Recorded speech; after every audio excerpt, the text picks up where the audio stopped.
Terrorism is a terrible thing. There's a loss of life, the anxiety it brings to innocent men, women, and children trying to go about their daily lives, and the barbaric violence the world is forced to witness. That's why it makes perfect sense that we try to eradicate it wherever we can in the name of freedom and peace.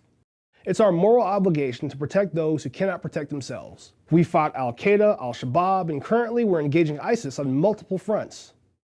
So why are we protecting monuments to Confederates? Aren't they terrorists also? Now, I've asked the question online and received some serious pushback from conservatives with social media history degrees who are so upset with this designation.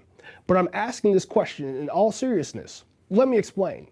The Oxford Dictionary defines terrorism as the use of violence and intimidation in the pursuit of political aims. Carried out by individuals and organizations alike, terrorism has had many faces and many victims all over the globe throughout history. Al-Shabaab in Kenya, the IRA, Irish Republican Army in Ireland, Irgun in Israel, and Al-Qaeda here in America. United States federal law defines domestic terrorism as violent acts within the U.S. intended to intimidate or coerce a civilian population, or to influence government policy or conduct. That definition is baked into federal law to avoid sweeping up ordinary criminal activity under the umbrella of terrorism. Prosecutors instead rely on other charges, like hate crimes in the case of Dylan Roof, who shot 9 people during a prayer service at Emmanuel African Methodist Episcopal Church in South Carolina. The domestic terrorism designation can trigger enhanced investigative powers, as well as bring what might otherwise have been a state case under federal jurisdiction. Charlottesville, Virginia. Sunday, August 13th, James Alex Fields Jr. was arrested and charged with driving his car into a group of protesters after participating in a rally with white nationalists and Ku Klux Klan members about the removal of a Confederate monument. It took about 48 hours for President Trump to denounce the white supremacist hate groups and their ideology that motivated the attack, yet he failed to use the term terrorism to describe the incident that killed 32-year-old Heather Heyer and injured multiple others. It was a statement he walked back later when he mentioned fine people on both sides of the conflict. Fine people with Klans members. Fine people with neo-Nazis. Fine people with white nationalists. This lack of designation is even that much more peculiar when a few days later he condemned radical Islamic terrorists accused of driving a rented van into pedestrians. So why the difference in response and hesitation behind the condemnation in Charlottesville?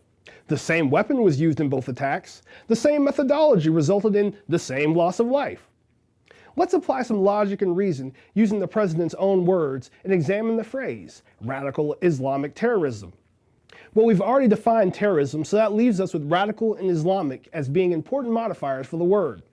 We have a religion, Islam, preceded by radical. Merriam-Webster states that being radical politically involves advocating extreme measures to retain or restore a political state of affairs. Example given, the radical right. Islam is the second largest religion in the world, practiced by 1.8 billion people. Now, despite what Breitbart media may have you to believe, obviously all practitioners of Islam can't be terrorists, hence the need for radical as a clarifier. Let's put that aside momentarily and consider the Confederate question. South Carolina, home of the first Confederates to secede, had the highest percentage of slaves of any U.S. state at the beginning of the Civil War, with 57% of its population enslaved. 46% of its families owned at least one slave. So naturally, after anti-slavery sympathizer Abraham Lincoln was elected in 1860, South Carolina passed a resolution to call his election a hostile act and declared an intention to secede. They then instructed the United States government to withdraw from the state against the will of current President James Buchanan and President-elect Lincoln. 6 days after the secession, they attacked Fort Sumter in a radical act to preserve their perceived right to slavery. What about that right to slavery? Remember, we're talking about the counterpart to radical Islam here.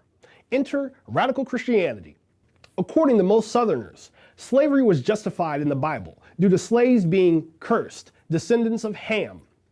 Former South Carolina Governor James Hammond put it like this: "We do not think that whites should be slaves either by law or necessity. Our slaves are black, of another and inferior race. The status in which we have placed them is an elevation. They are elevated from the condition in which God first created them by being made our slaves. None of that race on the whole face of the globe can be compared with the slaves of the South. It was this pre-existing radical Christian theology regarding slavery that led to the terrorist assault at Fort Sumter.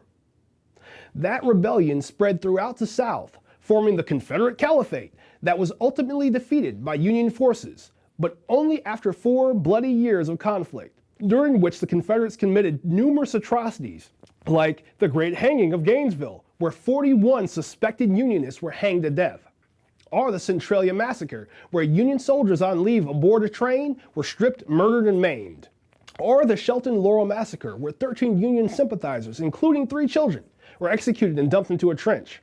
These atrocities were among many committed out of the desire to preserve the extreme Christian idea that slavery was a God-given right.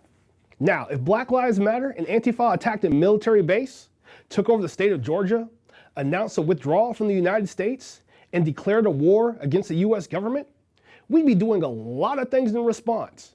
But erecting fucking statues would not be one of them.